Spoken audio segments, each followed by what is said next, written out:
It was supposed to be a normal Monday morning. The hallway buzzed with chatter, laughter, and the sound of lockers slamming shut. But in the back of room 3B, Emma Grace, a quiet girl with chestnut hair and tired eyes, sat alone at her desk, her hands folded neatly, her gaze low. She had always kept to herself. Never caused trouble. Always polite. The kind of girl most people looked right through. But bullies don't need a reason.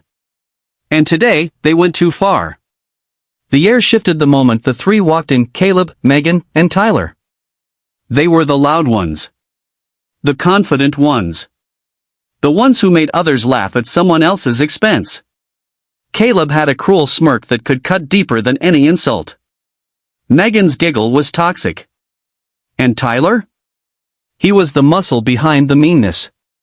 Together, they ruled the classroom like a stage. They sauntered over to Emma's desk.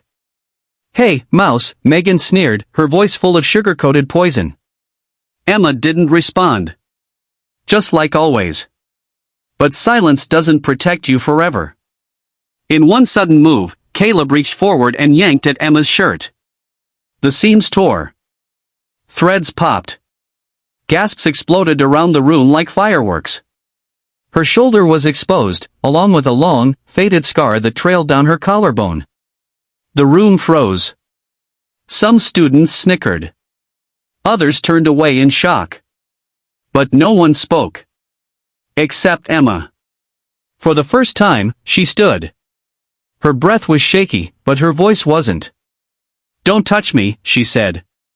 Low. Firm. Caleb laughed. "What's that? Little Emma's got a backbone now?" She didn't answer. Instead, she slowly walked to the center of the room, her fists clenched, her eyes burning with something fierce and forgotten. Every step echoed louder than the last. And then... bam! She kicked a desk so hard it slammed into the wall. Everyone jumped. A pen rolled onto the floor. The laughter stopped. Dead silence. Emma turned to face the room. "You think being quiet makes me weak," she said, her voice rising. "You think scars mean shame?" Her chest rose and fell with anger and pain. "These scars mean I survived things you couldn't imagine." No one dared move. Flashback to 2 years earlier.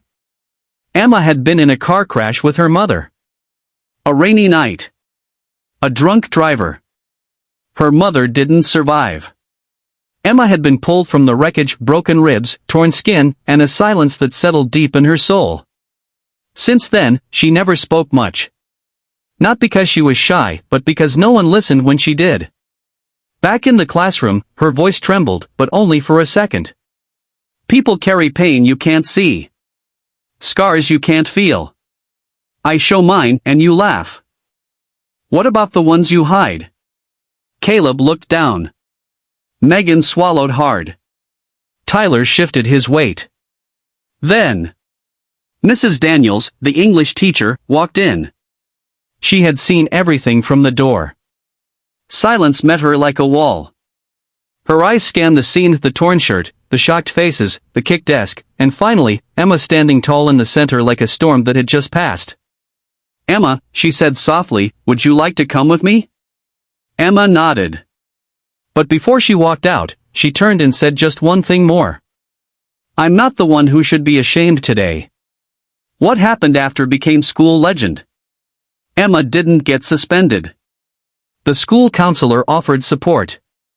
The principal called her father, who came to school and wrapped his jacket around her shoulders like a shield. As for the bullies? Detention. Suspension. But more than that, they lost their power. People started seeing Emma. Really seeing her.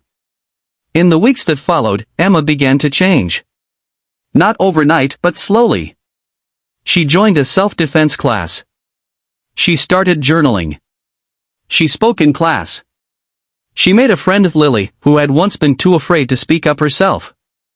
One day, as Emma stood by the lockers, Lily said quietly, "You were really brave that day." Emma smiled. "No," she said. "I was just tired of being quiet." The message of Emma's story isn't about violence. It's about voice. It's about knowing that scars don't make you broken, they make you survivors. It's about standing up, even when your voice shakes. Because sometimes, one kick to a desk can silence an entire room. But one brave voice can awaken an entire world.